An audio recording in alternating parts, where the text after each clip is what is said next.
this movie is but the right parang graduation. Pang movie na serious ng tema.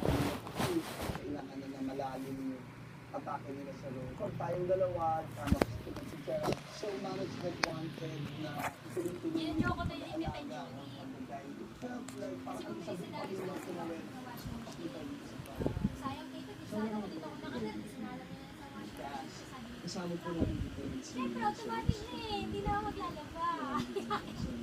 Hindi mo ba? 11. Tapos sila Icing, sila John Avila, si Sasha Padilla, Manny Quezon.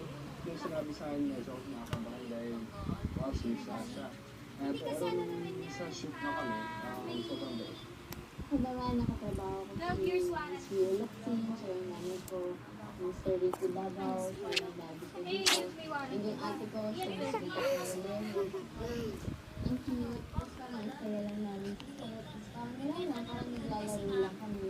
Kasama yung pangako talaga namin sa kanila. Yung story namin, yung mga scenes namin, sobrang ganda. Sneaker! Pinahirapan namin. Sana Kasama ngayon ba? manood, Kasama sana siya na maraming makarelate. Yapon. Sana lahat supportahan natin. Dito nag-ano yung... Sa isang relasyon, Nabibigay. handa ka mong maging tagasalo para lang hindi masaktan ang minamahal mo.